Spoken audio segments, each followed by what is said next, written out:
किताब दाढ़ी वाला हसनैन जमाल। मुसन्निफ़। किताबें ज़बरदस्ती ना पढ़ें। रूसी अदब कभी पढ़ नहीं सका, तबीयत नहीं बनी। या तो बचपन से ही तर्जुमे आवाज़ार करते थे या फिर बहुत सारे किरदारों के जगमटे से भी चालू होऊंगा। एक चीज़ जो अब समझ में आती है वो ये कि इसमें दुखों की भरमार थी। हर एक गम से भरा, पूरी कायनात ट्रेजिडी पर चलती हुई। जिससे हाथ लगाओ वो फ़लसफ़ा झाड़ेगा। क्यों भाई, आखिर क्यों? ज़िंदगी में पहले कम परेशानियाँ हैं जो दूसरों के रोले में भी गले में लटकाएं। फिर इनके नाम याद रखना भी एक अलग अलग अजाब था। पढ़ा लिखा कहलाने के लिए इन्हें हल्का सा भी हाथ लगाना चाहा तो जमाइयाँ आनी शुरू समझें कोर्स वाला मामला बन गया था। अगर आपके साथ ऐसा ही कोई मामला है तो मैं हिम्मत बांधने के लिए हरगिज़ नहीं ये कहूँगा। फिर दिल पर जबर करके बैठा और कसम खाई, हर हफ्ते एक नॉवल पढ़ूंगा। नहीं, हरगिज़ नहीं। भाई ने रशियन अदब चूम कर एक तरफ रख दिया। कसम ले लें आज तक कोई परेशानी हुई हो? हाँ, बुज़ुर्गों के साथ बैठकर इस महरूमी का एहसास ज़रूर होता है। लेकिन इसी वक्त जब याद आता है कि बच्चे तूने इमरान सीरीज़ पढ़ी थी, इस ज़माने में तो दिल खुशी से बाग बाग हो जाता था। देखें, सीधी सी बात है, किताब आप किस वक्त पढ़ते हैं? फ़ुर्सत में, जब अच्छा टाइम पास करना होता है। तो इस वक्त भी दिमाग की दही बनाने पर ख़ुद को क्यों मजबूर करते हैं? किताब वो है भाई जो आपसे ख़ुद को पढ़वा ले। शुरू के 2-3 सफ़ों में केस सीधा हो जाता है, पढ़ी जाएगी या नहीं। इसके बाद चल वाला मामला होता है। कुदरती मामला है। हर किसी की पसंद अलग होती है। किसी को प्यार मोहब्बत वाली कहानियाँ पसंद नहीं, किसी को सफ़रनामे पढ़ना, कोई आप बीतियाँ पढ़ने का शौकीन होता है, किसी को जासूसी नावल पसंद, कोई फ़लसफ़ा पढ़ता है, कोई शायरी, किसी को तनक़ीद समझ में आती है, कोई फ़िक्शन पढ़ना ही नहीं चाहता।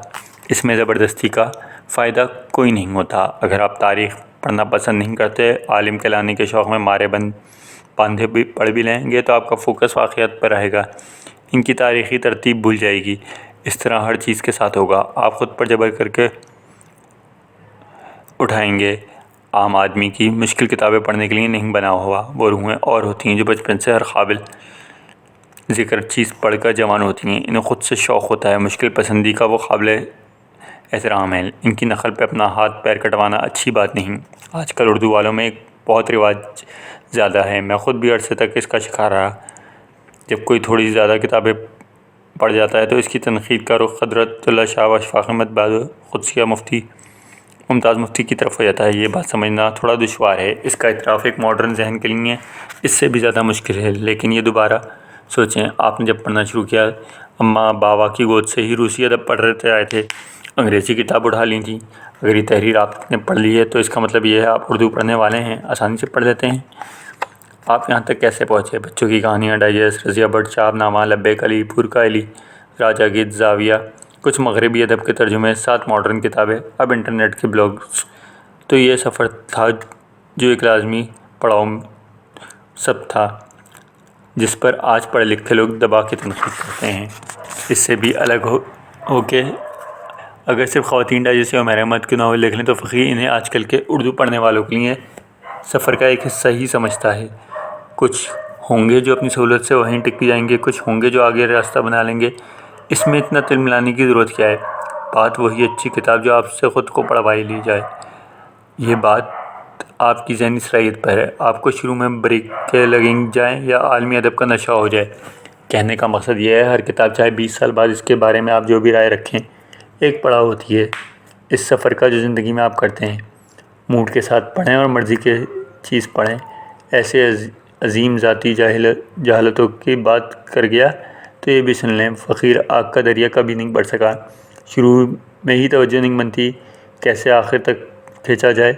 इसके बरक्स अपना मुराकामी जितने मर्ज़ी नावल पढ़वा लें, मिर्ज़ा ज़फ़र बेग के नावल फ़ौरन पढ़े जाते हैं। अभी ताज़ा तरीन 2 किताबें पढ़ी, दोनों एक ही नशिस्त में ख़त्म की। हसन अब्बास रज़ा ने खाकों की एक किताब लिखी है, मुनज़्ज़ा एहतिशाम गोदल ने अफ़सानों की सुकून से पढ़ें। ज्ञान चंद शातिर की आप बीती पढ़ता रहा, इससे पहले वो भी ख़त्म हो गई। अब इन तीनों किताबों से बहुत दिन पहले एक नावल आया रखा है, औरतों के बारे में। थोड़ी तरक़ है मुसन्निफ़ की, वो 4 सफ़ों से आगे पढ़ा भी नहीं जा सकता। क्या हो सकता है, अल्लाह की मर्ज़ी। मुनज़्ज़ा गोदल ने एक बड़ी ज़बरदस्त लिखी अपनी किताब के शुरू में कि हर तहरीर का एक ज़ायक़ा होता है। ये बड़ी सुभान अल्लाह किस्म की बात है। वहाँ पढ़ने से मुझे समझ आया कि वाकई बाज़ तहरीरें खुशबूदार होती हैं, बाज़ से नागवार की हुमक आती है, कुछ तबीयत पे भारी होती हैं, कुछ पढ़ के खुशी की कैफियत तारी होती है। کوئی تحریر ایک ہفتے کے لیے اداسی لے آتی ہے، کوئی عجیب سا نامکمل پن کا احساس دلاتی ہے۔ کبھی تو ایسا بھی ہوتا ہے 10 سال پہلے ایک لکھاری کا انداز بہت پسند تھا، 10 سال بعد اسے پڑھنے کا سوچ کے بھی اکتاہٹ ہوتی ہے، تو ذوق بدلتا رہتا ہے، ساتھ چلتے چلتے جائیں، سکون رہے گا۔ خود کو کسی بھی ایک نظریے کے ساتھ باندھ لینے کا نقصان یہ ہوتا ہے آپ اس کے خلاف کچھ نہیں پڑھ سکتے۔ یہ ایک خوفناک بات ہے۔ دنیا بہت بڑی ہے، روز اتنا کچھ لکھا جا رہا ہے، سب کے لیے ہے۔ جسے پڑھنے کا شوق ہو، جس کا مشغلہ یہی ہو، ہر چیز ایک کلک کے فاصلے پر ہو، آپ اس چیز سے محروم ہو جو آپ کے خیالات کو چیلنج کرتی ہے۔ یہ بھی ایک قسم کی زبردستی ہے۔ آخر میں ایک بات اور مجھے بہت لیٹ پتہ لگی، کتابیں زبردستی پڑھیں یا مرضی سے، لیکن انہیں خود پر طاری نہ ہونے دیں۔ نارمل آدمی وہ ہے جو ہمارے آس پاس ہوتے ہیں، ایک سبزی والا، ایک ہوٹل والا، ایک آفس بوائے، ایک کیمسٹری کا استاد، ایک رکشہ والا، ایک سیاسی ورکر۔ یہ سب جیسے بات کرتے ہیں ویسے بولیں، ان سے الگ دکھنے کی کوشش نہ کریں۔ الگ ہونے کا احساس پہلے بہت اچھا لگتا ہے، لیکن اینڈ میں آپ اپنا بیڑا غرق خود کر لیتے ہیں۔ جب آپ کہتے ہیں کتابوں نے آپ کو کھا لیا، آپ دنیا کے نہیں رہے، ایسا نہیں، آپ نے خود اپنے آپ کو چبا چبا کے نگلا ہے۔ زبردستی کی تہذیب اور بناوٹی لہجے سے جان چھڑائیں، اپنے لوگوں میں جئیں، ان کے جیسا بن کر جئیں، ڈھیر سارا جئیں۔ مولا خوش رکھے۔